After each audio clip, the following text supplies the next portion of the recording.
老皇帝病逝，宫中无子嗣的太妃都要陪葬，有刚及笄送来冲喜的妙龄女子，也有年老色迟的妃嫔。幼帝登基，或相上谏，废陪葬制，众人喜不胜收。或相真是我们大明朝的天降紫微星，别看平日阴质冷酷，现如今愿为女子谋福，求只废陪葬制的也只他一人。或相或锦羽曾是我的竹马恋人，如今他也是万人之上的丞相。我收拾起包袱准备回家时，内监突然前来传旨，他脸色有些为难。与太妃，或相说了，你与先帝情深意笃，是自愿殉葬。我了然点点头，放下了手中包袱。盛雪中，我回望着红色宫墙，忽然想起16岁的霍锦羽。那时他鲜衣怒马，红着眼执拗地拦住我的轿子。阿宇，你若不愿入宫，纵万箭穿心，我也带你离开。雪花簌簌落在我的脸上，沾染湿凉一片。宫殿冷凄凄的，我穿着素衣就站在门内看着，有喜极而泣，失而复得女儿的年迈爹娘，也有整理着金银细软说要回家嫁新上郎君的年轻娇娘。赵内监有些不忍，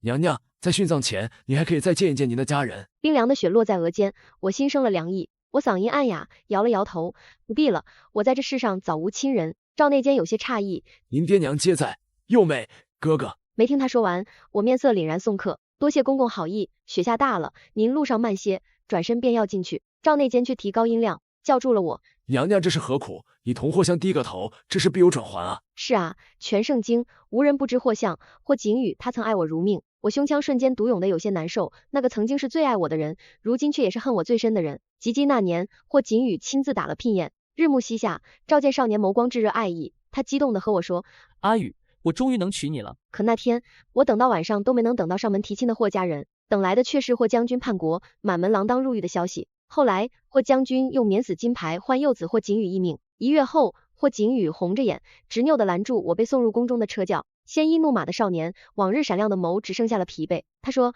阿宇，你若不愿嫁，纵使万箭穿心，我也带你离开。那时我怎么说的？我说：霍锦羽，不嫁皇帝嫁你吗？然后呢，是陪你流放3000里，还是陪你一起去死？他就那样悲寂地看着我，瞬间就不说话了，直到轿子再次启程，他嘶哑着嗓音恳求我。他说：阿宇，霍家是被冤枉的，天下人不信，为何连你也不肯信我？他说：阿宇，你为何不能再等等我？轿子颠簸，我把帕子都搅烂了，都不敢去看跪在雨地里的少年。收回思绪，我看着赵内监，笑容惨然。为先帝殉葬是姜家之幸。就在这时，一道玄色的高大身影罩住了我。赵内监欠身行礼。霍相。霍锦羽周身倨傲金贵，手里拿着2卷圣旨，墨色在他深眸中翻涌，面容阴冷，压着冰茶宣读了旨意。7日后，先皇入皇陵，我将氏之女将听雨皆愿一同殉葬。太妃与先帝情深意笃，此去可与先帝泉下相聚，再续前缘，先帝亦可含笑九泉。他那般的漠然，像是钉子刺穿我的心脏。曾经一双盛满爱意的眸，此刻竟也只剩憎恶。与太妃，天命已定，你那些翻云覆雨的志计，是时候收敛了。我接过圣旨，嗓音阴哑：陛下之死，奴家哀痛万分，能入皇陵继续伺候陛下，死亦无悔。霍锦羽直接走了，我凝着他的背影，注意到他一身华贵，唯有衣衫下那双靴子陈旧破烂，那是我15岁送他的生辰礼，他视若珍宝，舍不得穿。那时我笑着和他保证，穿烂我便再给你绣。我是真的做到了，我的殿内仓房堆满的都是我绣的鞋，只是我没能送出去，也不能送出去。我瞥到他骨节分明的大手中攥着的另一道尚未送出圣旨，我问向一旁的赵内监：大监可知，可还有其他妃嫔也跟我一般，要给先皇殉葬？赵内监注意到我眸光，轻声回禀道：回太妃，殉葬的只有您一位，霍相手中握的是他亲自求来的赐婚旨意。赐婚？他帮谁讨要的？我下意识脱口而出，出了口便觉得不妥，可已然来不及，就听赵内监字字诛心：他要娶的是您的幼妹江雪芙。我喉咙蓦地发紧，其实最初选中入宫的是我的幼妹江雪芙，可爹娘不愿幼妹受苦，于是他们对我晓之以情。家病体垂危，时日无多，听与你联系联系妹妹，你去好不好？圣意难违，我们江家不能抗旨不遵啊！君要臣死，尚且得死，生身父母要我跳火坑，我没有不跳的道理。入宫那天，我便已下定决心，此生再无来处。或景宇恨我，也恨江家，他娶江雪芙定然只为报复，可无论如何，幼妹无辜。我攥紧手心，拔腿追上，在冷殿门口叫住了霍景宇。霍相。他回眸，满脸冷然，和2年前我入宫时，他冷然看着我出嫁的样子如出一辙。我将头低了又低，喉间独涌，艰涩开言：霍相，若你娶雪芙是为报复我，还请你放过她。他冷声奉笑，没忍住失言：江听雨，你以为你是谁，值得本相报复？他转身走了，我僵在原地，心脏像被人扯了一下，隐隐难过起来。过路的浣衣局宫女三三两两，小声议论：宇太妃是受什么刺激了吗？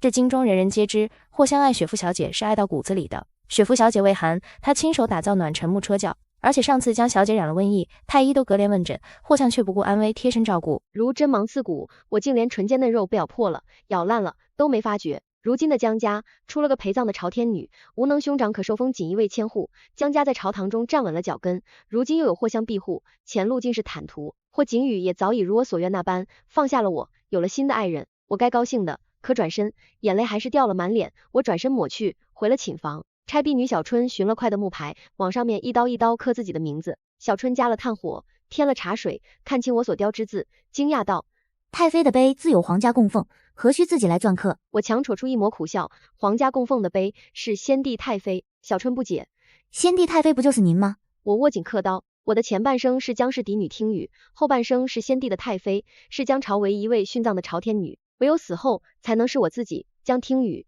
我想为自己立个衣冠冢，刻着刻着，心中蓦地涌上悲凉，可悲的是我连自己的名字都不能刻。最终我只能刻上江氏女3个字。字刻完了，天也已亮了，我请旨出了宫。此身不由己，我却想在城外翠云廊给自己立了一个简单的衣冠冢。回望此处，翠绿不在，白雪覆盖。犹记得16岁的霍锦宇与我同乘一马，他扯着缰绳，我靠在他怀里，他就指着这片翠绿的山林，兴奋与我说：阿宇，待日后我们成了婚，便在此处开府，我替你劈木做秋千，闲暇时我来钓鱼，你烹饪，好不恣意。我仿佛看见霍锦宇拿着鱼饵就站在湖泊旁，笑着和我说：阿宇，我想吃你做的红烧鱼了。不觉间嘴角荡开了笑意，再抬眸，什么都不见了，那湖泊处早已冰封成冰。我黯然了眸子，曾经亲手选定的新婚府邸，如今成了我的埋骨地。我转身上了马车，车轿缓缓向前，却在北街寸步难行。我掀开帘子去看，笑嘻嘻的喜婆给我塞了一把喜糖。姑娘，沾沾喜气，今日霍香雨将小姐下定了，正沿街派发喜糖呢。轿子外此起彼伏的恭贺声，我争着接过，真好啊，祝他们百年好合。接过喜糖，剥开糖衣，甜腻的滋味在唇内蔓延开来，可怎么那么苦呢？竟痛了我的五脏六腑。车一路颠簸，我只觉周身冷气逼人，冷到止不住发颤。小春赶紧扶住我，声音哽咽：太妃，您寒毒又发作了，我马上去叫太医。我牙关打着颤，无力回应他，只陷入了一片混沌。前方的路满是血色的窟窿，路上的行人举着白帆，哀乐声阵阵响起。我又惊又恐，害怕得喊霍锦宇的名字。霍锦宇，你在哪啊？只有在梦里，我才能这样肆无忌惮的，才会希望霍锦宇能出现在我身边，能短暂的将肩膀给我靠一靠。下一瞬，霍锦宇真的出现在了我眼前，我再忍不住惧意，扑进他的怀里。他的怀里是熟悉的檀木香，那样真实，我将头埋得很深很深，无比眷念。霍景宇，你带我离开这里好不好？话音未落，我刚刻好的牌位狠狠砸了下来，痛意将我思绪拉回。不是梦啊，霍景宇真的冷着一张脸站在了我身前。刻牌位诅咒我未来妻子，这就是宇太妃送给我的新婚贺礼吗？冷寂的话像把钝刀剜疼了我，我攥紧手心哑然道：这牌位是给我自己刻的。话落，喉间涌上一股腥甜，我咬紧牙关，生生把那口血咽了回去，我不要他看见。牌位自有皇家工匠来刻，不必多此一举。霍锦宇抬脚，一脚踏裂我刻好的牌位，折断，一分为二。他刚一走，深入骨髓的痛冲我袭来，我再忍不住呕出一口血，暗红刺目。没走远的霍锦宇微微侧目了瞬，最终没有回头。等我回到宫中时，一众太医早已候在殿内，为首的张太医恭敬道：太妃是霍相吩咐，我等为您看病。小春又惊又喜，太妃，霍相他心里是仁慈的，见您呕血，竟派了这么多太医来为您瞧病。我眉心微蹙紧，不必了，我无碍。婉拒却无用，一碗黑色汤药递到眼前，张太医率众人俯首跪于我身前，请太妃饮药，此去全台与先帝相会，干干净净去，才能好好服侍先帝。干净？我仍然不解问是何意。张太医微微抬手，平视的目光正对我小腹。原来霍锦宇看到我作呕，请众太医来瞧病是假，是生怕我怀孕有求生念头，来就绝我求生的念想才是真的啊。从前只听人说他手段狠辣，冷血无情，我不以为意，这一刻才真有了实感。唇边蔓延苦涩，我闭眼失笑，可我身体里的郁的不是血脉，是寒毒。先帝去世前已经不能人事，久病心理成疾，急症发作时便为我饮下寒毒，美其名同甘共苦。而今毒入六腑，我再无生机，我还是饮下了那碗苦药，无谓身后名，只愿霍锦宇能放下心来。太医们撤去，小春没忍住哭出声：霍相好，没理由好过分，太妃为何不告知霍相？您从未移情，更未曾让陛下碰过身子。我挤出苦涩笑容，擦去眼角不知何时溢出的泪。不必说，说也无用。我将生死已成定局，他要成亲亦是定局，已然下定的事，又何必去说？窗旧外，晓风残月，月圆人难全，是以夜色沉沉，我却辗转难眠。小春捧着暖炉走近，劝我早些安寝，我却推开窗棂，瞧着银装素裹的梅园轮廓，生出一念，我想去梅园看看。可今年又逢寒霜冻，满园的梅花也被冻死了。小春拦不住我，只好为我披上外袍。我记得那年我院中的梅花被冻死，枝桠光秃，不见半点红意。跟霍锦宇说起时，我满腔遗憾，说没有红梅的冬天是苍白的。就在与他话别后的第7日，我院中的寒梅竟再度盛开，红意满园。我穿梭梅园，喜不胜收赏梅时，霍锦宇顶着一头白雪，惊喜跳到我面前，问我喜欢不喜欢。原来为救活我这满园寒梅，他缠着宫中花匠移来数百绽放的新梅。他趁我睡时连夜种下，双手都冻得生了疮。在他抑不住的咳嗽声中，我抽抽噎噎，怨他愚笨，几株花而已，来年再开便是。不知觉间，湿润的红梅飘落手心，我在抬眸，只见满园红意，寒梅绽放，真美啊！远处，一行婢女身影缓缓行过，其中一人低声道：“仔细些，这些寒梅是霍香亲自带人养活的，可不能再被冻坏了。”我的心好像被一根细细的丝线扯住了，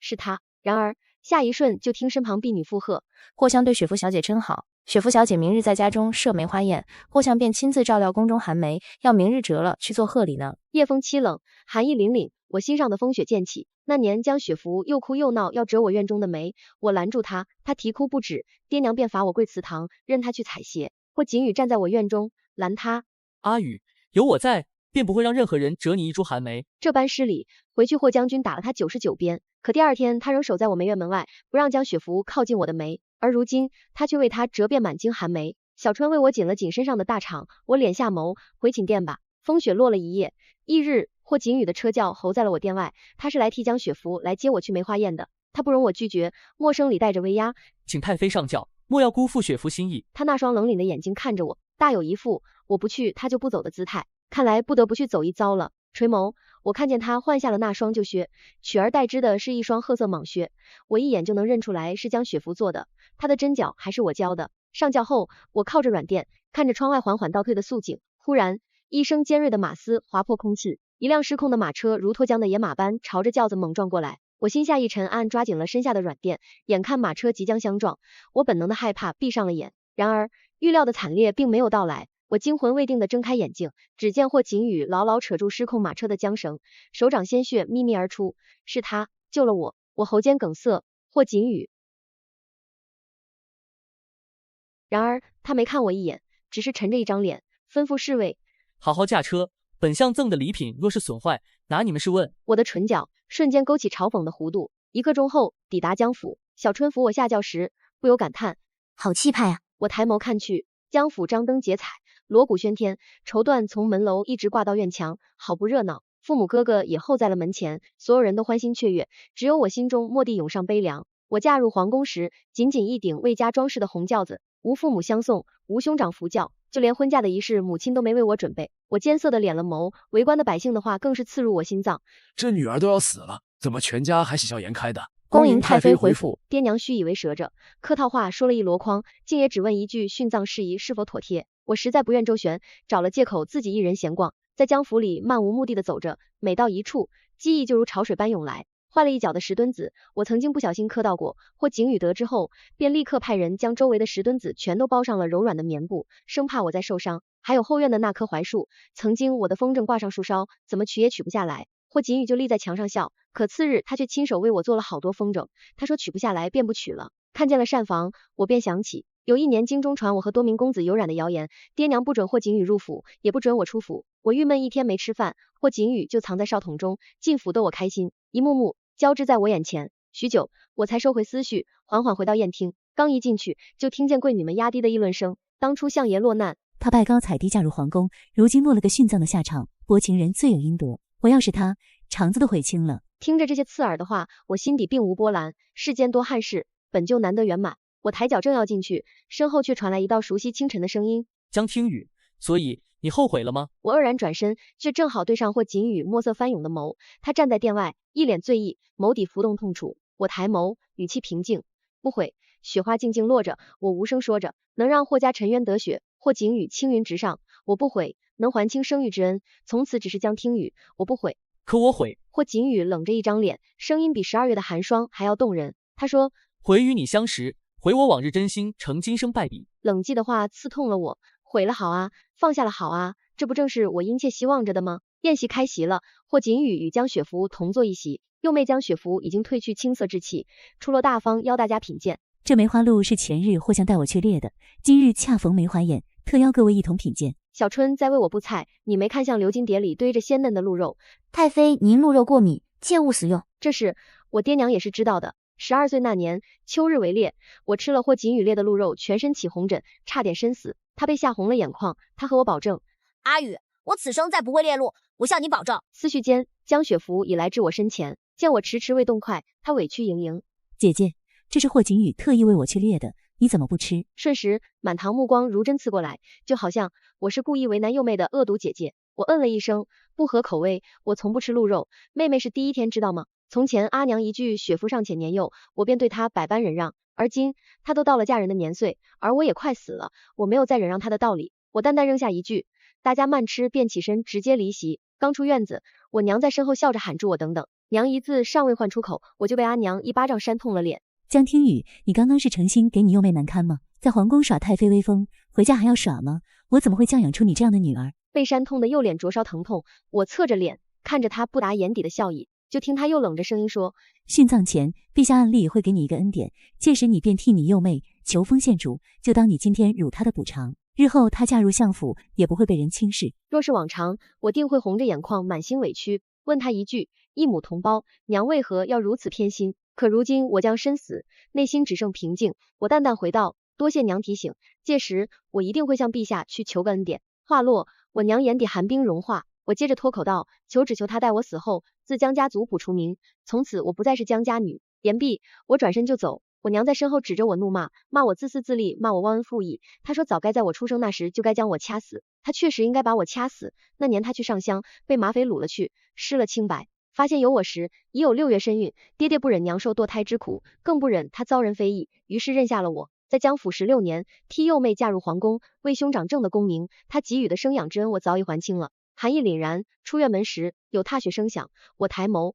才发现霍景宇不知什么时候站在了院门外。他瞥到我脸上的巴掌痕迹，眉头极轻微的皱了下。我加快脚步，匆匆离开。只是刚走出没几步远，霍景宇的侍卫追了过来。太妃，王宫那边已经抬轿来接，请太妃稍等片刻。雪大路不好行，还得等上许久。大雪纷纷扬扬下着，小春盯着我脸上新添的巴掌痕，闪过心疼。他转而指着远处灯火通明处，说：太妃，车轿来接还有些时辰呢，不如我们去逛逛庙会也好，总归不在江府待着，去哪里都好。小春拉着我挤入人群，华灯初上，孩童手里提着花灯，戴着面具，摊贩叫卖，好不热闹。而前方河道旁，许多女子在放飞孔明灯，她们的愿望无非是愿家人身体康健，愿与心爱之人相守白头。恰逢卖孔明灯的摊贩从我身旁经过，姑娘，把愿望写于孔明灯上，灵得很呢。我这盏可是龙骨丝所制，定能飞得又高又远。下雪天里，小贩还着下山，冷得嘴唇发青。我让小春给了他几锭银子，买下了他所有的孔明灯。恰在此时，远处灯队人影却蓦地闯入我视线，是霍景宇和江雪芙。他笑着望向他，而他松开手心，一只绘着并蒂莲的孔明灯便扶摇直上，渐渐融进墨色的夜空。我看见上面写着：愿霍江结两性之好，愿共白首。我松开手指，任由手里的孔明灯徐徐升空。身旁的小春急了：太妃，你还没写愿望，怎么就放飞了？我唇边蔓延苦涩，因为死人是不配有愿望的。雪越下越大，寒意钻进我脖颈，四肢百骸都彻骨发凉。我艰涩敛了眸，回宫吧。霍锦宇婚事准备的如火如荼，无比盛大。这几日宫中热议的都是霍相的婚事。第一日，我听闻霍锦宇将相府门庭的灯换成了西域进贡的价值1000金琉璃盏，也听闻娘因打碎了一个杯盏，爹爹为平息霍相怒火，竟当众打了他3巴掌。小春感叹：霍相最是沉稳隐忍，为了这雪芙小姐，可当真是用心呢，竟也不怕遭受非议了。而这一日，我体内寒毒剧烈发作，甚至喘息不能，每呼吸一次，牵动全身，疼痛难忍。第二日，听闻霍景宇为他备下铺满鲜花的喜轿，请来西域的歌姬献舞，甚至还请来民间巨匠赵三爷为他们作画，而这些都是霍景宇曾答应过我的。他打下聘宴，说要上门求娶那日，我就昂着头和他说：霍景宇，娶我可没那么容易，我要西域的歌姬献舞，南洋的花椒酒，要铺满鲜花的喜轿，还要赵三爷为我们作画。他笑着答应了，这有何难？而如今他真的办到了，却是为了另一人。这一日，我疼痛寒症加剧，甚至连连呕血，是穿肠烂肚的痛。第3日，陛下召见。我强撑着梳了妆，鲜红的口脂堪堪遮掩我惨白的脸色。陛下高坐龙位，宇太妃，朕念你侍奉先帝有功，特赐你个恩典，你提任何要求，朕都可以答应。你想轻再答。任何要求4字，他隐隐加重了语气。我盈盈跪服，叩首到底。陛下能侍奉先帝，是我之幸，我料无遗憾，只愿死后自江家族谱除名。站在陛下身侧的霍锦宇，眸底一片晦暗，看不清情绪。陛下看了看霍锦宇，又看了看我。朕听闻太妃年轻，与霍相情深意笃。当年若非尊先皇旨意进宫冲喜，如今二人也该是儿女绕膝。我呼吸微滞，想说什么，却被陛下扬手阻住。如今霍相上书废除殉葬制，朕也有意推行新政，更愿成全你们二人。只是太妃改嫁臣子，恐惹人非议。太妃可愿改名换姓，以姬妾身份陪侍霍相左右？我身形微轻，婉拒了他的好意，本宫不愿。我坚决的语气让陛下愕然一瞬，最终他冲我扶了扶手。罢了，全当朕多言。你刚才所求恩典，朕允了。我离开后不久，在转角回廊处又见到了霍锦宇，他一身绯红官服，眉上沾了血，清冷又疏离。侧身从他身边经过时，他虽然开了口，江听雨，你就宁愿死也不愿做我的姬妾。我忽然就想起18岁的他，看到我曾因画本子里男主误会女主，最终错过不得圆满而落泪时，他便是这般指责男主的。他说，这赵郎怎能因爱生恨，羞辱这周小姐？周小姐是有苦衷的。他话也不说分明，便肆无忌惮伤害周小姐，活该悔恨终生。他还说，阿宇，若我们真有那一天，哪怕你将我伤得遍体鳞伤，我对你也会痴心不改。我愣了愣，问他，若我改嫁了他人呢？他没有丝毫犹豫，很认真地看着我说，那我就等你5年、10年、20年，哪怕一辈子我都等。我霍锦宇只会有阿宇一妻。而今我敛回思绪，喉间蓦地涌上悲凉。霍锦宇，嫁给你，然后呢？任你羞辱吗？若是那样，我还不如去死。行此一程已经足够了，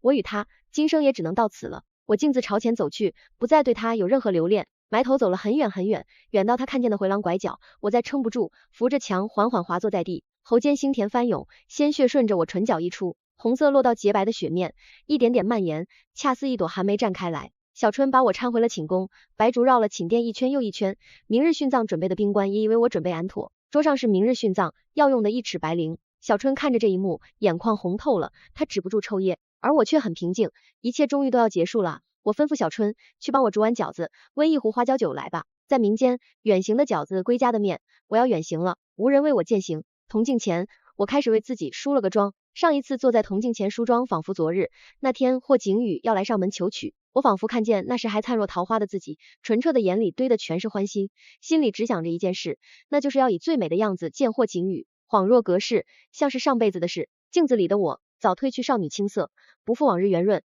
一张脸俱是死寂和惨白。不多时，小春将我要的饺子和花椒酒端上来了。我拿起早早就准备好了的灵芝，这灵芝与我体内寒毒最是相克，只要吃下便会立刻毒发身亡。这灵芝是我在被下寒毒，疼痛难耐就已准备好的，2次3番都最终未能服下。第1次准备吃，听闻霍家要洗清冤屈了，我想亲眼见证。第2次准备吃，是霍景宇遭奸人陷害，于是我设法斡旋，我想等此事了却。而今终于能用上了，我不愿等明日，也不愿用那1尺白绫吊颈子。听说自缢之人死相很是丑陋，舌头都会伸出来，太不体面了。就着花椒酒和饺子，我服下灵芝，苦腻腻的滋味如泥水入喉，艰涩难咽，再难咽也终究是咽下了。枕酒酣眠，我闭上双眼，一行清泪自眼角滑落。我想啊，这一夜我总算能睡个好觉了。与此同时，金銮殿，陛下盯着霍锦宇脚上那双旧靴。霍相啊，霍相，朕赏赐你的金银珠宝还少吗？竟让你连双新靴都换不起。霍锦宇不言，只是沉默。朕还从未见过你这般拧巴的人，分明这婚事是为太妃准备，让她殉葬也不过是为她找个假死的借口，好让她改名换姓，名正言顺成为你的妻。刚刚朕都帮你开了口，你为何就是不肯同他说？霍锦宇脑海里又浮现江听雨说我不愿时那笃定的神情。先皇过世的这2年，2人数次照面，他都在等他主动开口说他那时是言不由衷，想他能向自己诉诉他的苦衷，可他什么都没说，所以他故意求来一道假圣旨，让他一人殉葬，故意放出要和他幼妹将血妇联姻的消息。这一切的一切都是为了让他第1次投。他明知只要他向自己低头，哪怕是他曾经拿刀在他身上凌迟，他都会原谅他的，可他没有，一次都没有。君臣2人相对无言，年轻的帝王扶额，头有些发痛了，他挥手让霍锦宇退下，从金銮殿走出，天色已然黑沉，白雪也下得愈发大了，白皑皑的，好像要将一切都掩埋。侍卫上前撩开轿帘，等霍锦宇上轿，转头恭请，霍锦宇却径直往江听雨所在的梅园方向走去了。侍卫着急跟上。霍相，你又去梅园亲自试弄梅花，这梅霜冻了，来年再开便是，天寒地冻的，当心风寒呐。霍景宇脚步不停，之后独身立在梅花丛中，鹅毛般的大雪洋洋洒洒如柳絮飘逸，红意凛凛。他抬手去接湿润的梅，好像看见了那年他为江听雨移栽柏树红梅，他高兴地在梅树下转圈。霍景宇，好美啊！霍景宇用很轻的声音回了句，美的从来不是梅，而是他目之所及便无法移开视线的人。沉默良久，他突然释然般长叹了口气，江听雨，我输给你了。他想明白了，他不低头便不低头吧，他去低着个头，还有什么比跟他在一起更重要的事呢？霍景宇转身往回走，转身之际，听见不远处丧钟沉沉响起，一下、两下、三下，整整27下，这是后宫嫔妃轰了的撞钟声数。不一会儿，司礼监的太监如牵线的蚂蚁，行色匆匆朝梅园方向赶来。霍景宇眉头一蹙，后宫嫔妃分明不在那方，他随手抓了一个太监发问：是哪位嫔妃过身了？小太监低着头，声音里夹着害怕：回相爷，所轰之人是先皇的太妃。霍景宇呼吸微滞：是哪位太妃？小太监颤巍巍抬起头，斗胆看了他一眼：相爷今晚可是吃酒了？先皇的妃嫔得益于您谏言，全都放出宫去了。现如今这宫中就只有一位太妃，正是10年双10的江听雨，与太妃轰的正是她。霍景宇只觉耳鸣阵阵，几乎快要喘息不过来。霍景宇大脑输的一片空白，他顾不得礼数，顾不得森严公规，直接往宫殿方向闯。怎么可能呢？殉葬明明是在明日，他怎么会死呢？江听雨当初为了权势，毫不犹疑将他舍弃，如今有可能为了生，闹一出假死戏码，一定是这样的。直到他看见江听雨面色苍白，躺在床榻上，他直接怔愣住了，一只无形的大手死死扼住他的喉咙，让他喘息不能。小春哭得上气不接下气，他守在床榻旁，紧紧握住江听雨的手。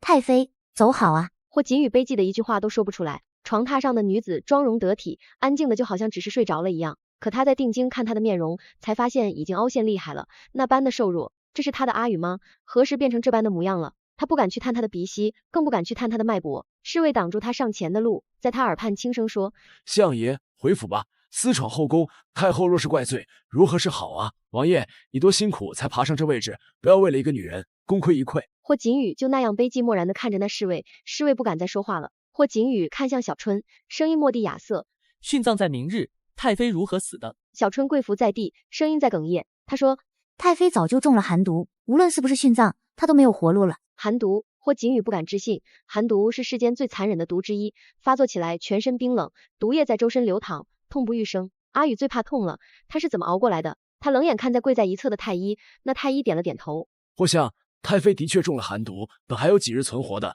可她服用了灵芝，灵芝与寒毒最是相克，太妃毒发身亡了。霍景宇的眸色一寸一寸灰败下去，面色更是一片惨白。侍卫在身旁看着太妃宫殿外围满了宫女婢子，他在耳畔轻声道：霍相，这般薄情寡义的女子，在你最狼狈，在你最落魄的时候离开，她心里只有权势，又何必为她伤怀？这一切都是她咎由自取啊！是啊，他无数次告诉自己，那都是他咎由自取，他该恨他的。可是他怎么都恨不起来，他败在了江听雨手上。小春听到了侍卫的话，此刻怒气无法再压，他将茶杯砸在侍卫身上，怒声道：你胡说，太妃才不是薄情寡义，你以为太妃有的选吗？嫁入宫中有的选吗？被先帝下寒毒有的选吗？若不是霍相非要请旨让他殉葬，至少他还能在宫外有一段自由的时间啊！小春一字一字如利刃，剜得霍景宇生疼。他将江听雨抱在怀里，艰涩的从喉间挤出一句话来：阿宇，我带你回家。然而下一刻就被人拦住，是太后。她满脸威仪的站在门口，冷着声音说：江听雨乃殉葬女，明日是要随先帝一同入皇陵的。霍相私闯后宫，将人带走，是想抗旨不遵。霍景宇依旧抱住人不肯松，他忽然就想起15岁的江听雨搀着他一起去看花灯，那日他们在酒肆里喝多了酒，他就是这样抱着江听雨回来的。可那时他的身体是滚烫的，他会勾住他的脖子，会喊他霍景宇，那时他的身体沉甸甸的。可现在他在他的怀里，就好像一片羽毛那样轻。霍景宇眸色淡漠，他冷着一张脸：太后，今日人臣要带走，要杀要罚臣都认了。霍景宇带着人走了。太后满脸愕然，他身旁的李嬷嬷说：太后娘娘要派人将其追回来吗？太后凝着他们的背影，不觉间就红了眼眶。她说：先帝屠杀后宫无数，甚至虐杀宫女，如今太妃死了，自由了，有人不顾生死，只愿接她回家，多好啊！太后看着他，就想起儿时的自己也曾有心仪郎君，而今不知那郎君是否娶妻生子，世上诸事本就由不得自己所选。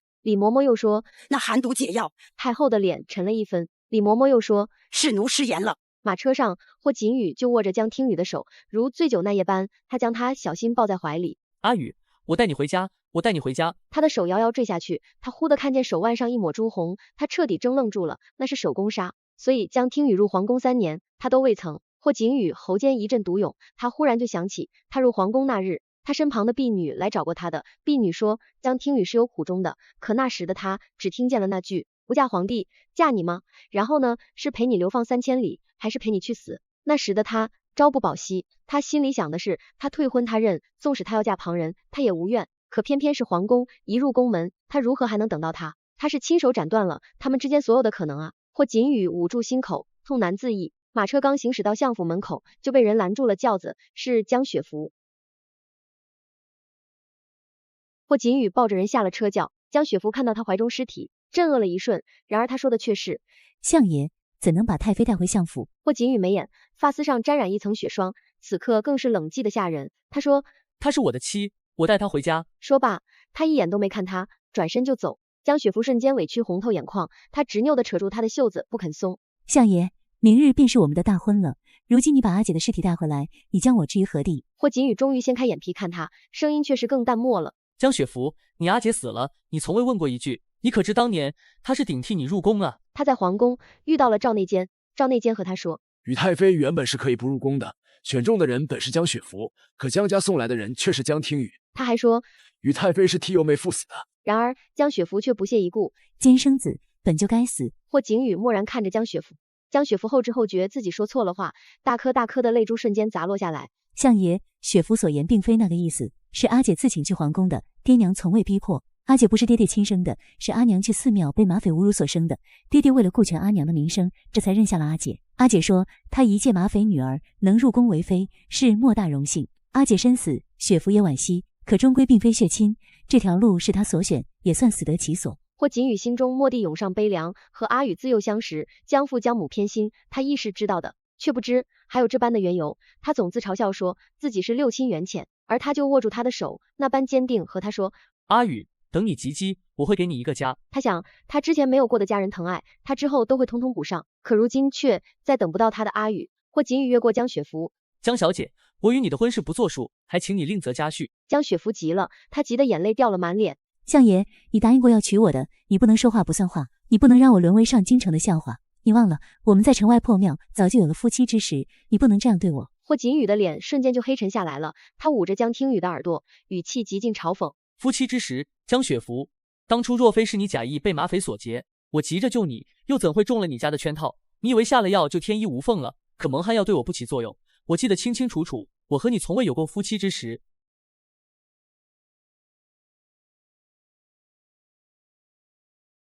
那时江雪芙已用夫妻之实逼迫霍锦宇娶她，霍锦宇烦闷之下与好友醉酒，好友同他说，若那江听雨心中当真有你，如何能忍受你娶她幼妹？你不妨借她试上一试。于是霍锦宇真的去试了，可江听雨从始至终只恳求他不要报复他的幼妹，他更生气了。这般对他百般算计的幼妹，他尚且会为他说上一句，可他付诸了所有的真心，最后却换来他另嫁他人。于是霍锦宇任由江雪芙打着他的名义在这上京城胡作非为，下定赞喜堂，是江家手笔，宣扬他如何爱江雪芙，也是江家手笔。他任由他去闹，江家却以为他默认，越发肆无忌惮。肆无忌惮才好呢，这样摔下去才疼啊！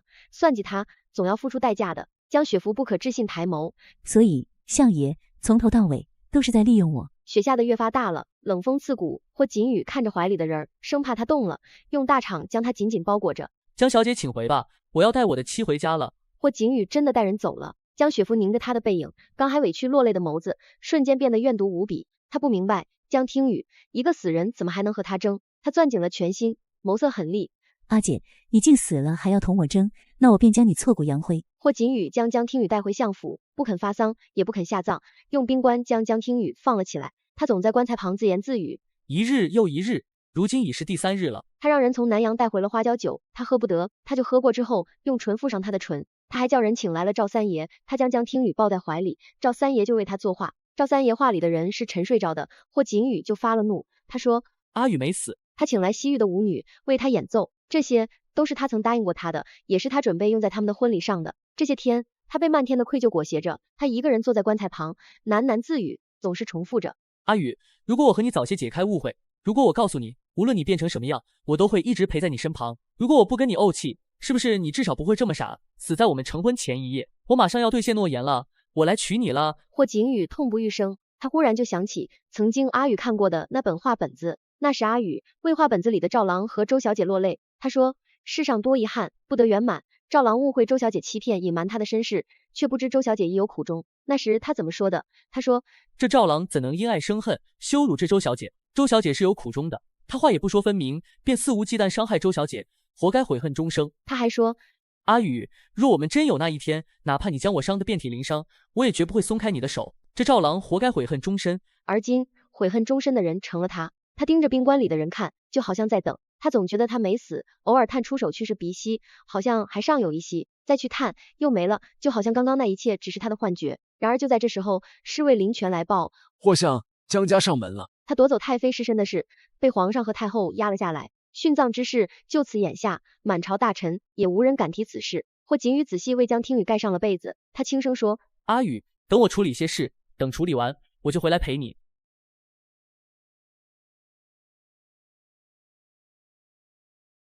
不过3天，霍景宇的脸憔悴不堪，双目涣散，从前清亮的眸子里，如今只剩麻木空洞。来的是江夫人，江雪芙跟着身后，又是一副委屈红眼的模样。江夫人是穿着品服来的，她冷着声音说，霍相，听雨乃是我江家女，还请您能归还尸身，能圆她入皇陵，侍奉先帝的遗愿。她眸子里全然没有一丝悲伤，说的那样堂而皇之。霍景宇替江听雨难过，他死后，他的家人还在想着如何利用他，真是要将他拆骨入腹。他说，江听雨殉葬前已经请旨，自江家族谱除名，从此不再是江家女。江夫人彻底怔住了，她冷着声音说，那她也得去殉葬。霍相要抗旨不遵，难道还要拉着我江氏满门吗？又或者先帝之妻，霍相怎敢觊觎？霍景宇知道江夫人心里打的算盘，无非是江听雨若不为先帝殉葬，那江家大郎便不会受封锦衣卫千户。江雪芙就站在江夫人身后，怯弱地扯着江夫人的衣袖。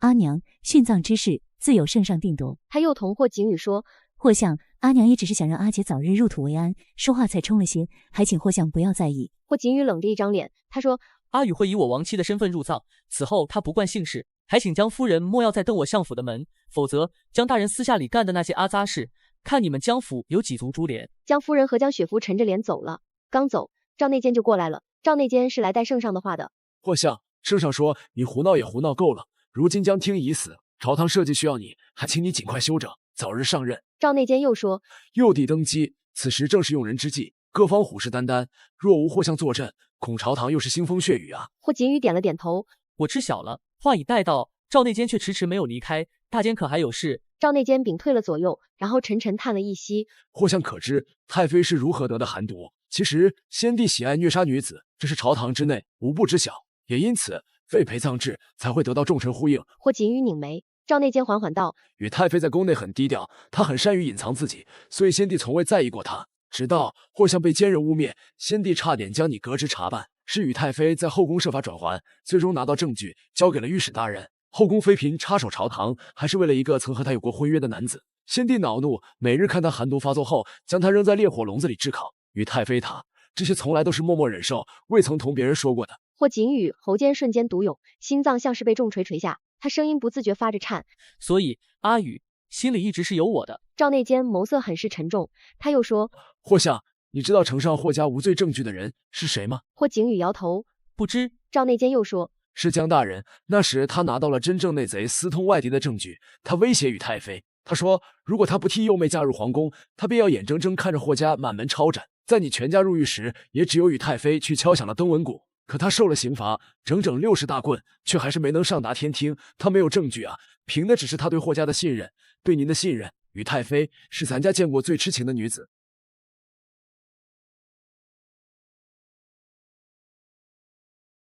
赵内监说完，看着溅起的风雪，嗓音阴哑着说了句，风雪大了，咱家该早些启程了。霍景宇正愣原地，他的大脑输得一片空白。赵内监的话像锁魂链，绞在他的胸口，疼痛难忍。阿宇嫁入皇宫是因为他，被下寒毒是因为他，而今生死也是因为他。就在他深陷情绪时，侍卫林泉匆匆跑了进来，他惊魂不定，大声呼道，霍相，不好了，太妃的尸体不见了。霍景宇呼吸瞬间滞住，他怒声道，找绝地3尺也要给我找出来，本相定要将其挫骨扬灰。可找了一天，迟迟都没找到能在丞相府堂而皇之将人带走的，要么是皇家的人，要么就只能是今日进过相府的，而进过相府的就只有赵内监和林家人。赵内监是皇帝的人，皇上要尸体大可直接讨要，不必如此大费周章，更何况他没有理由。因此霍锦宇想到的便只有一人，江夫人。霍锦宇直接去了江家，江大人笑脸相迎。相爷到此，所谓何事啊？霍相如今大权在握，更是皇帝唯一信任之人，因此江大人可不敢得罪这尊大佛，尤其是听闻家里这蠢妇居然直接找上门去讨要尸体，实在是愚蠢至极。若非皇帝首肯，太后同意，霍相又怎能从皇宫中将人带出来？霍锦宇冷着声音说：江大人不妨和本相说说，为何江夫人和江小姐来了本相府中一趟，本相的亡妻尸体就不见了，这是为何？霍锦宇的眸色凌厉又骇人，只那一眼，江大人就害怕得打了寒颤。他立刻吩咐管家赶紧将夫人和小姐带过来，任何事在霍相的眼皮子底下是糊弄不过去的。如今若这是这两蠢货带走了尸体，即刻奉还道歉才是。江夫人和江雪芙来了，然后两人却都委屈至极。江夫人委屈红眼：老爷，这听雨是我亲生女儿，我今日去丞相府，只是想讨回尸身，让她早日入土为安。江雪芙依然委屈：爹爹，我也只是想让阿姐早些入土为安，哪怕阿姐真的同皇上请旨，自江家族谱除名了，可在雪芙心中，她永远是我的阿姐。他们说的那样煞有其事，就好像他们真的很爱江听雨。霍锦宇只觉得这般的态度恶心至极。江大人轻咳了几声：要真的是你们，就赶紧将人交出来。江夫人、江雪芙连连说冤枉。霍锦宇忽然就想起赵内监说的，他说江大人手中我有可替霍家平反的证据，可江大人威胁江听雨替幼妹嫁入皇宫，他便将证据呈上，而那时陪葬之上还在，他嫁入皇宫只为冲喜，那时他就做好了准备，用他的命换霍家沉冤得雪。可他又为他做了什么？他在和他怄气，他说他会与他相识，会真心相负。那时他问他是否后悔，他说的不悔，原来是这个意思啊。此刻像是有无数根密密麻麻的针刺来，扎得他无法忍受分毫。他冷声说：江大人、江夫人，你们可知听雨亦是你们的亲生女儿，你们怎可如此对她？话落，江大人、江夫人面面相觑。林泉带入一个满脸伤疤的男子，江夫人愕然一怔，因为那正是他寻了多年的玷污他清白的马匪。江夫人脸色铁青：你将此人带来是何意？那马匪常贵在的，老实交代。江夫人，小人从未玷污你的清白，小人只是给你下了药，让你沉沉睡了一觉。小人自5岁起就被净了身，实在有贼心也没能力啊。江夫人听到这话，瞬间头皮发麻，也顾不得外人在场。你胡说什么？分明是你说，你无我清白。马匪又说：你们这种高高在上的世家小姐，不就是最看不惯我们这种人吗？我就是想惹恼你，谁知那时你还真怀孕了。江大人沉着一张脸，比黑墨还要阴沉。胆敢胡说，本官要你的命。接着下一刻，林泉就将他的奴籍递交了上去，那上面真真切切写着他5岁入宫被净身，而后趁采买逃出宫去。逃奴找不到生计，他只能成为马匪。江夫人接过奴籍，瞬间哽咽不止。夫君，听雨是我们的孩子，他怎么能是我们的孩子啊？而江大人只是沉痛的闭了闭眼，他安抚着江夫人，当下是办好听雨的身后事。江夫人整个人犹如五雷轰顶，脸色煞白，她整个人带着无尽的痛楚。她仿佛看见年幼的江听雨被她罚跪在地上，她就那样悲寂的看着自己，她声音是那般的委屈。她说：娘，为何一母同胞，你爱雪芙，却未曾对我有过半分偏爱？她仿佛看见12岁的江听雨，因为她感染风寒，便在寒冬腊月一叩一拜为她求得平安，可她病重，差点没了命。听雨怕她担忧，便和她说：娘，我没事的，只要吃了药便能好了。她高烧不止，在睡梦中频频喊阿娘，可她没去看过她，一眼都没有。她仿佛看见让听雨顶替雪芙入宫时，她只问了一句：阿娘可知送入宫是冲喜，然后是殉葬。那时的她满脸悲寂，可她怎么回她的？她说：侍奉陛下是你的荣幸。她出嫁时无兄长扶教，无父母相送，她就那样孤零零入了宫。那时的她该有多难过啊！这是她的亲生女儿啊，是她本该捧在手心里的女儿啊，不是什么奸生子，是真的她的女儿。她再忍不住从身旁抽出一柄剑来，直接捅进那马匪的心脏，不解气，又重新捅了几剑，鲜血飞溅满脸，她的手都在抖，她整个人无措的瘫软在地上。我的女儿啊！她在最后一刻都在责怪她服了江雪芙的面子，便是这般，所以她才会不愿再为江氏女。江夫人疼痛的难以喘息，江父整个人也瘫软在了椅子上，整个人脸色铁青，说不出一句话来。不过他又转念一想，不过就是个女郎，死了又有何惜？霍锦宇冷着声音说：为保阿宇尸身不腐，本相在他体内灌了水银，若有人搬运他的尸体，只需查验双手便可知。江夫人立刻召来今天入相府的婢女们，江雪芙神色担忧，额间也渗出了汗来。霍景宇一双鹰眼就这样在众人身上扫视。若自己承认，便免一死；但若被我勘验出来，本相有10000种方法，让你们生不如死。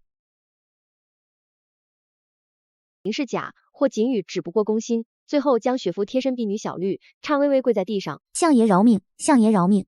最先动怒的是江夫人，她怒不可遏，指着江雪芙：“你为什么要带走你阿姐的尸体？为什么？”江雪芙盈盈跪服，声音发抖：“娘，不是我，真的不是我。”江夫人神色威严，盯着小绿：“老实交代，否则我便将你碎身万段，用油锅烹你的心。”小绿被吓破了胆，砰的一声跪在地上：“老爷，夫人，是小姐。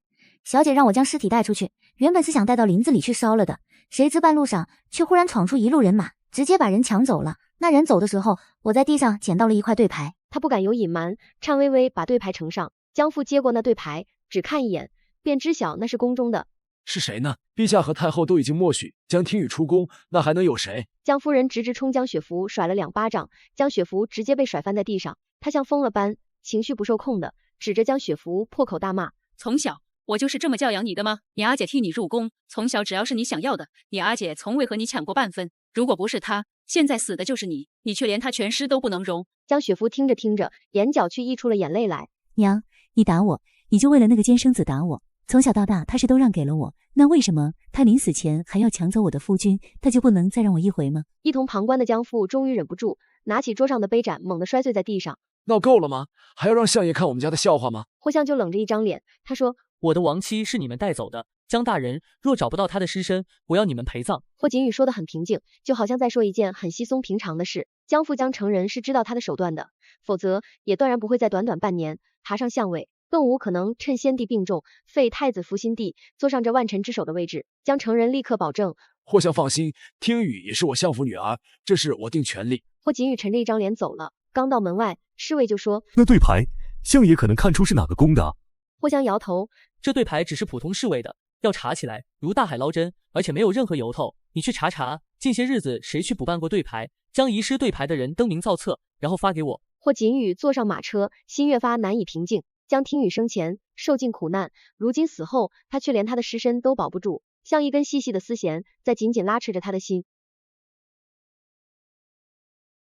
与此同时，仁和宫，太后娘娘，人醒了！医女大声喊道。太后走过去，看着床榻上躺着的江听雨，江听雨满目愕然，他不是已经死了吗？怎么又回到了宫中？太后沉声道：“好在你服下的灵芝剂量不大，所以只是让你暂时避息了几日。如今我将寒毒解药喂给了你，你的命算是捡回来了一条。”过去一切恍惚如梦，江听雨一恍若隔世，他还活着。可其实不只是自己中了寒毒，太后的体内也是有寒毒的。这寒毒解药难寻，听闻药王谷100年来才只能制的一颗解药。这太后自己的毒不解，为何要救自己？江听雨百思不得其解。如今刚醒来，他身体虚弱万分，他用很轻很轻的声音问道：“太后，为何救我？”江听雨怔愣住，因为太后看向他的眸光很怪异，像是满腔遗憾不得圆满，最后托寄于他一人之身。太后犹记得第一次见江听雨时，他和江听雨年龄相仿，甚至就连经历都是相仿的。在嫁入皇宫前，他也有一个心仪的儿郎。他记得年幼时，他初次入宫，被公主郡主们欺负，他被丢进那阴冷的冰湖之中，为看他出丑，甚至公主们还放了阴冷的毒蛇，巨大的巨翼将他紧紧包裹。他们是千尊万贵的王公贵女，而他只能任人羞辱。就在这时，恰逢沈将军的嫡子出现，穿着紫衣的少年郎，不过微微一笑，就吸引了无数贵女们的眼光。他们让嬷嬷来将太后，那时的户部尚书的庶女秦九儿抬走，赶紧将人抬走，别污了沈将军的眼。而沈将军不羁地笑着，然后说：“各位公主，听说桃园的花儿开了，桃花配美人，不妨去看看。”待到公主郡主们走远，他才伸出手来，他轻声和秦九儿说：“秦小姐，抓稳了。”他低垂着脑袋，不敢抬头看他。谁都知道，秦九儿户部尚书的庶女被送入宫中是来当洗脚婢的，而这都只是因为他打坏了秦家嫡女的一只簪子。他见他低头，便要他抬起头来。穿着紫衣的少年半蹲下身子，和他视线平齐。他说：“秦小姐，无论何时都要抬起头来。”他给他应有的尊重和体面。那时太后才知，那人便是沈将军沈清离。而后沈清离常常给他带他爱吃的饼入宫，他也常常会为他绣平安符。一日沈清离出征，他远远瞧见一身铁甲的沈清离将平安符挂在了最显眼的腰前，极尽炫耀之意。他答应等他回来就娶她。他身旁的侍卫说：“秦姑娘，可知为何将军要此战大捷才取您？秦九儿摇头不知。侍卫便说：此战大捷，陛下会赏赐，将军便可迎您为正妻。秦九儿想过，男子三心二意本就是常态，他不奢求沈清离心中只有他一人，他只希望他待他好的。甚至他想过，他户部尚书家的庶女，不受家中喜爱，如何能配千尊万贵的沈小将军？然而他却只希望娶她一妻。秦九儿红了眼。出征1年，秦九儿等来的是沈清离战死的消息。皇上强娶了她，他说他会给秦九儿皇后之尊，只要他日日在他身侧。原因无他，彼时的皇上在秦九儿身上看到了自己的影子。她是宫女所生，自幼也被冷嘲热讽，从未有过本分善待，可偏偏如此，她还是爬上了最高的位置。秦九儿和她一样，她偏要给她世上最尊贵的位置。陛下见她心中有别人，便给她下了寒毒，让她也日日受尽折磨。而后不知是谁将这寒毒的解药给了她，她一直未曾用过。沈清离身死，她又何必要活在这世上？派出寻找尸身的侍卫说：终于找到沈清离了，沈清离没死。沈清离没死，秦九儿开心至极。他握紧寒毒解药，心想待皇上死后，他便服下寒毒解药，如此便不会被发现。然而侍卫找了沈清离整整2年，终于在前几日传回消息，沈清离没死于战乱，但他冒死回京中送药，他被先帝发现了，先帝赐了他剔骨之刑，面部上的肉被一刀刀剜下，每当疼痛晕过去时，圣上又令人用盐水洒在他的伤口上，折磨整整32小时，才气绝而亡。太后得知此事，心痛如刀绞，几度昏过去。他的小将军原本是恣意的少年郎，却因为喜欢上了他，却生生受尽那恶魔如此折磨。他怕他黄泉路上太冷，他不想继续独活在这世上了。而那天江听雨死时，他亲眼看着霍景宇不论生死，也要将江听雨带走。在他身上，他好像看到了沈小将军的影子。那天他决定把这颗解药给江听雨，这世上总得有一遭是圆满的吧。收回思绪，太后看着躺在床榻上的江听雨，只说了句：从今日起你便出宫去吧，我就你只愿全了自己的私心，你不必有负担，从此你就替我重活一遭吧。上完朝后，霍锦宇走到了太妃宫殿，是江听雨曾经居住过的。如今在这清扫打理的只有小春。小春见他来，主动为他打开了仓房。他说：再过2日我便要出宫了，这里清扫整理完又会迎来别的主子，这些靴子都是太妃给您做的，奴婢实在不知如何处理。霍锦宇看到仓房里堆满的全都是给他绣的靴子，他忽然就想起那天他视若珍宝捧着江听雨送的靴子不肯穿。江听雨捂着帕子轻笑：霍锦宇，我答应你，等你穿坏了我再给你绣好不好？他盯着脚上的那双靴子，看了又看，那双靴子穿烂了，破了洞，他让人缝缝补补，总是不想丢。他想江听雨总能看到那双烂靴子的，他会记起来他曾经许诺过的，可一次也没有。如今他看着满仓的靴子，心里在想，就这么多靴子，他的手该有多痛啊。他继续在宫殿里转着，他看见了放在角落里的纸鸢。霍锦宇记得那一年江听雨的纸鸢飞上树了，他难过的哭了鼻子，他就做了很多纸鸢送给他，里面有一只画的是鸳鸯。江听雨羞红了脸，那纸鸢他一次都没拿出来用过，他也语无伦次解释：这都是我随手找家中画师画的，市面上纸鸢都是这些款式，你别多想。女孩更羞红了，低下头不肯看他。我才没有多想，你这个登徒子。他一直以为这个鸳鸯纸鸢早被丢了，却没想到江听雨一直好好保存着，还带入了宫中。小春见他愣神，又道：霍相，您送的东西，太妃一件都不愿意丢，这3年她总一个人，看着这些就红了眼眶。霍锦宇这3年其实无数次想要当面问问他是否有苦衷的，可他自己朝不保夕，他高坐丞相之位，但无人知，他衰败也只需要先帝的一句话，他如何能再次将他拖入深渊啊？霍锦宇将这些仔细收好，一同带回了相府。然而刚出了宫，正准备回府，却被一纸急诏又被叫了回去。年轻的皇帝一身黄色龙袍，剑眉拧紧。或向沈老将军告老还乡，而今朝中武臣可用者寥寥，这边疆告急，这可如何是好？匈奴来犯，边疆已不堪其扰。霍锦宇是武将世家出生，却不能看着百姓流离失所，更不可能看着百姓们便卷入战乱中，白白失去了性命。于是他自请出战。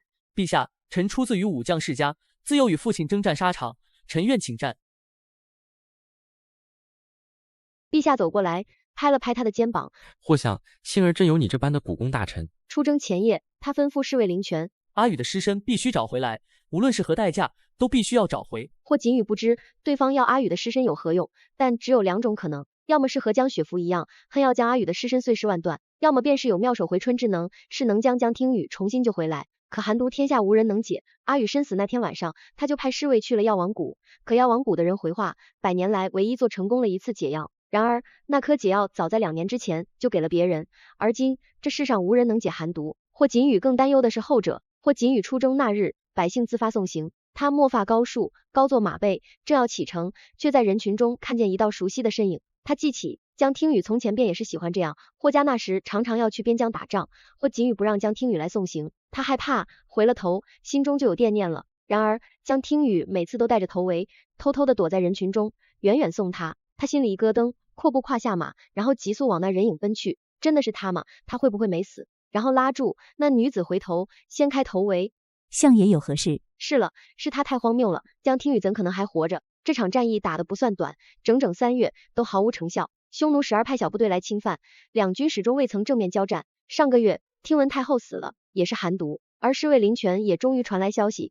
相爷有消息了，那宫牌是太后身旁一个侍卫的，自从太后死了后，那侍卫被放出了宫去，如今四处找不到他的消息。是太后，他心中迷惑丛生，太后为何要大费周章将江听雨的尸体偷走？若他真厌恶极了江听雨，在那日他要带阿雨走的时候，他完全可以拦下来的，可他没有。这一夜，匈奴夜袭，霍锦宇为了保护城内的百姓，不幸中了毒箭。城内百姓纷纷说，前些日子城内瘟疫，是一个女神医将我们治好的，如今将军有难，我们必当将女神医请过来，为将军看诊。将军营房，女医被请来时，戴着头围，看不清面容，恰好身旁侍卫来报军情，头围被他身上的佩剑不经意间带落，营帐外圣血如旧。霍景宇眸亮如星，因为那女子正是他的阿雨。不过是瞬间的事，但霍景宇眸中的讶异褪去，转而换上的失而复得的激动。霍景宇让人都退了出去，他反手握住江听雨的手。儿雨，你还活着，太好了。他顾不得身上疼痛，将江听雨拥入了怀中。失去江听雨这些日子，他无一日不再悔恨。他恨自己当初为何不告诉阿雨，他不恨他，他为何不告诉阿雨？自始至终，他心里只有他一人。他更恨，他窥不见江听雨真心。可下一瞬，他被冷冷推开。那女子退后一步，声音平静：将军或是认错了，我并不认识你口中的阿雨，我只是医女阿芝。他默然片刻，眼底欣喜全然不见。阿芝为他仔细包扎，看他眼神全然一片冷漠，他的心如同刀扎。医女退出去之后，林权进来，他问：相爷，你真信她不是太妃？这世上断然不可能有如此长得一模一样的两人。霍锦宇哑然，信又如何，不信又如何？他当然认得，他的阿雨，哪怕是化成了灰，他都认识的。可是阿雨不认他了，阿雨不愿和他有半分牵扯了。他好不容易捡回一条命来，若这是他的选择，若他想重回一遭，舍弃过去所有，他该如何？难道要阻止吗？他松开紧握袖内的拳心，他还活着，还活着就很好了。他不再奢求更多。霍锦宇命人保护江听雨，却没想到意外还是发生了。那匈奴听说南阳城内有神医，便将人掳了去。霍锦宇几番派人交涉，敌军看出霍锦宇的在意，便威胁道：若要我放了这女子，便开城门，引我们入城。武将各有各说，霍相若不将女医救回来，恐怕会寒了南阳百姓的心呢。毕竟南阳前些日子瘟疫横行，本就是一座死城了，是女医不顾危险救了南阳城的所有百姓呢。可那匈奴狗是要开城门啊，然后呢，为一个人将数万百姓陷入危险中吗？再说了，那匈奴人本就言而无信，而且他们对待战俘十分残忍，对待平民百姓将他们锁上了链子，当狗一般玩乐。就算救回来，那女医又能活几日？霍锦宇头疼不已，只说自己要思虑片刻，然后命人退了出去。半晌后，武将们再进来，霍锦宇便冷着声音说：能将百姓置于危险中。若医女知晓，她的命是用数万百姓的命救回的，她余生也断然不会安稳，只会一生自责。这人不能去换，他不能用百姓们的命去换一人的安康。与此同时，另一边，北戎国铁骑兵临城下，北戎皇子高坐马背，数万箭手就位。匈奴人最怕的便是北戎国，匈奴本为北戎的其中一个部落，而后匈奴叛出北戎，才有了匈奴。儿子怕爹，天经地义。那北戎皇子李兰一是来要人的，要的便是那医女。北戎交出江听雨时，江听雨身上到处是鞭伤，李兰一大怒，当着匈奴臣子的面，将那匈奴统领抽了足足100鞭，才泄气。马车上，江听雨醒过来，是在一处温软的怀抱。他愕然抬眸，却见李兰一身情紧张又担忧。你醒了，可有不舒服？江听雨诧异，你怎会在此？李兰一是北戎质子，他们相识说起来也是好笑，原因是江听雨去酒楼点了一份烤鸡，而那烤鸡刚好是最后一份，恰逢李兰一路过，他也要最后一份烤鸡，两人毫不相让，最后店家无奈，让他们拼桌而食，两人谁都不肯让谁，说也不肯少吃，你掰一只腿，我掰一只翅的，这梁子便也算是结下了。此后，江听雨和李兰一梁子越结越大，李兰一花重金买来一只蛐蛐，是要在上京城夺魁的，然而却被路过的江听雨一脚踩死。李兰一怒而要赔偿，江听雨最后却在路上找来10只蚂蚁，你一只蛐蛐，我赔你10只蚂蚁，众生平等，我10条生命赔你1条也够了吧？李兰一撸起袖子就要当街辱骂，第一句话还没说出口，江听雨就昂着头看着他，北荣皇子，不会是当街苛责我这个弱女子吧？两人是死对头，整个上京城都是知道的。直到后来北荣旱灾，求援大明朝，世家大族冷眼旁观，是江听雨将世家小姐们联合在一起，东拼西凑，变卖首饰，为北荣筹粮。便是那时，让李兰一对他改变了看法。而后北荣熬过旱灾，越发势大，李兰一装傻充愣在大明熬着，却唯有李兰一给了他1匹马送他出城。他说马上便是中秋了，你且回家与家人团圆吧。原是他偷听到陛下下令让人杀了李兰一，他心生不忍，出手相助。便是如此，才会让李兰一回到大荣后对他念念不忘。而今李兰一垂眸看他，哑声道：江小姐，你怎办变成如今这副模样了？身体瘦弱不堪，全没了当时嚣张模样。江听雨默了一瞬，事过境迁，如今我们早不是幼年，自是不同。李兰一怔然，又见江听雨轻声道谢，谢谢今日你出手相救。李兰一忽然想起，其实他回到北荣，渐渐掌权之后，做的第一件事，便是希望能向江家提亲。然而他还是去慢了一步，听说江听雨那时已有婚配，是霍家的三郎霍景宇，于是他便渐渐死了这心。这次又叫他遇见，这次他断然不会轻易放手了。他看着江听雨，怔默半晌，这才斗胆问道：江姑娘，如今可有婚配？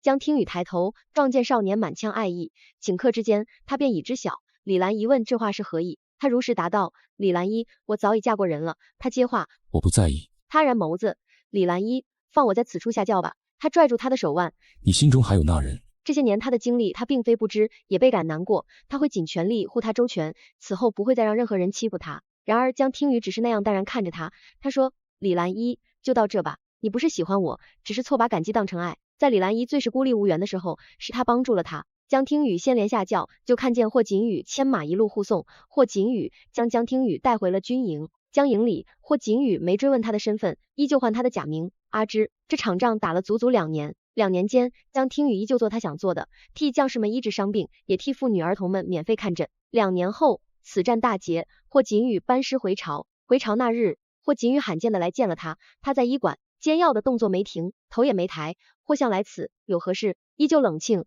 物色渺然，冷语凄凄。霍景宇就这样站在门口，足足站了1刻，才喊他阿宇。此后一别，你我恐难相见，唯愿你万事顺遂，重活一遭。我知你无法援佑我，亦知你只愿做医女阿芷，此后我不会再打扰你了。霍景宇返京半月，江听雨夜夜难以安眠，直到半月后，心腹林泉送来书信一封，里面还有一缕同心结。他写：阿宇，我过的本就是刀口舔血的日子，入朝为相那日，我就未曾想过会全身而退，我拼命往上攀爬，为的便是有朝一日能免你殉葬。那时我心里想的是，只要你能活着，我便心满意足。可人是贪心的，得到了便越欲壑难平。而今我知你无法援佑，便将同心结交还，愿你一生安稳，寻得如意郎君。这缕同心结是霍景宇打来聘宴，说要娶江听雨那日，江听雨断发一丝，将霍景宇的发一同打结。他说此后同心不负，而今他将同心结也还他了。江听雨似有所感，霍景宇定是遇到了无法解决的难题。林泉哽咽道：江小姐，相爷他是有苦衷的。相爷那时准备婚礼，都是为您准备的。他常常看着那双旧靴子发愣。他说，当年是他无力护住你，纵你要嫁给他人，他都没有任何怨言。相爷只是怨您，什么事都不同。他说，相爷让您殉葬，也只是想让你改名换姓，从此名正言顺是他的妻。殉葬那时，他求来的第2封圣旨是退隐朝堂。他知道您累了也倦了，想寻得安稳。那时我问相爷，在朝中庶敌如此之多，届时如何周全？他说，只要能与您过几日安稳日子，那些时光便算是他偷来的了。相爷甚至不敢笃定你的心意，不敢笃定您心中还是否有他，可是他想陪在你左右。朝堂中明枪暗箭，最是难防。相爷他中过毒，也中过箭，有一次就连太医都说他熬不下去了，可他睡梦中喃喃您的名字，他害怕他身死，便无人能再扭转您殉葬的结局。江听雨身形一顿，又听林泉说，您被匈奴掳去那时，匈奴以大开城门为条件才将您交还，相爷无奈只能去信北荣，求北荣皇子救您。相爷他心中是有您的。江听雨不免落下泪来。这些年他一直觉得自己亏欠了霍景宇，到身死便觉得欠他的早已还清，可如今他才知，纵是他在他最落魄、最难堪的时候离开他，他心里想的依旧是如何救下他。或锦羽，可是出事了。江听雨颤声发问，然后下一瞬就听林泉说：或像这一仗打得漂亮，无数武臣都为之臣服，而他又是文臣之首，年轻帝王怎能放任一个百臣敬仰的人坐高位？或锦羽去淮河督促水利了，然而这一次极有可能有去无回。或锦羽知，可仍是去了。林泉走后，江父江母便寻上了门来。江母一见到江听雨，便忍不住哭泣，她紧紧握住江听雨的手。听雨，是娘不好，过往的那些年是阿娘让你受委屈了，你和阿娘回家好吗？江父也说，听雨，纵使你一辈子不嫁，此后我江家也养着你。江听雨一顿不知所以的说了一句，太晚了，他的声音说得很轻，以至于江母没听清，江母哭得哽咽不止。听雨，是阿娘错了，是阿娘错了，你原谅一次好不好？然后江听雨的手却一寸一寸的抽回，他冷着声音说：江大人，江夫人，我如今已自足谱除名，从此我不再是江家女，还请两位回去吧。江听雨直接走了，江母瘫软在地，溃不成声。听雨，我的女儿终究还是不肯原谅阿娘。他恨啊，他悔啊，若不是轻信了那马匪的话，又何至于让他的听雨遭遇一切？若那时得知他不是奸生子，他就算拼上这条命，也断然不会让他入宫啊。他喜欢的便都会给他，怎会逼他入宫？怎会有阿娘亲手逼自己的女儿去死啊？可如今一切都迟了，是他亲手葬送了他的女儿。如今他能重活一遭，已是万幸。他只愿从此青灯古佛，永远为他诵经祈福，只愿他一生顺遂。江听雨还是被一纸诏议召回了京城，皇上高坐上位，而李兰依就在陛下身侧。江听雨，此前诸多种种，朕不追究。从前我有意成全你与霍相，是你不愿。而今北荣皇子上门求娶，朕已替你应允了这门亲事。江听雨正愣看着李兰依，李兰依心里想的却是，从前碍于种种，一直错过，而今或锦雨朝不保夕，自身难保，他又如何能护住江听雨？哪怕他怨他，他也认了，只要将他带离这虎狼窝。然而下一瞬，江听雨叩首到底：陛下，民女不愿，我不过是个无身份的小民，怎可与北荣皇子相配？话还未说完，就被陛下打断了。朕封你为公主，如此可堪相配。陛下大有威逼之势，你这是要抗旨？然后江听雨长跪在的：陛下，我已是死过一回的人，是陛下仁厚，我才得以重活一遭。而今我的确不愿嫁。李兰一看着如此坚定的他，心里忽然很难受，他宁愿抗旨，也不愿嫁他。最后是李兰一开口解围：陛下，他不愿嫁便算了。出了宫门，李兰一喊停了江听雨。得到消息，或锦雨兴修水利，滥杀无辜，现如今已经入狱了。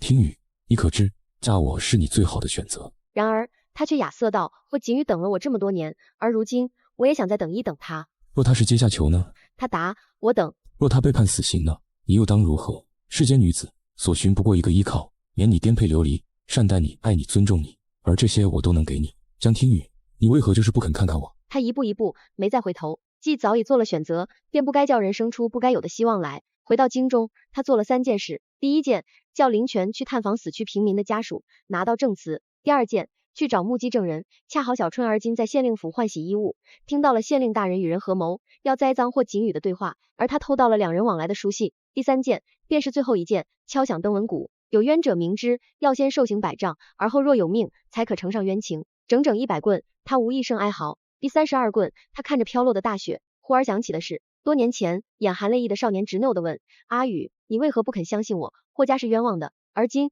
他恍惚间好像看见那个少年就站在前方，他向他伸出手去。霍景宇，我信，我一直都信你。第68棍，他仿佛看见那个中剧毒被暗箭所伤，身上无一处完肉的霍景宇在笑着对他说：阿宇，我做到了，你不用殉葬了。而他终是坚定步伐，一步一步走向他。第100棍落下时，他猛地咳嗽出几口血，在场围观的百姓无一不落泪。这女子是有何冤屈，生死不顾啊！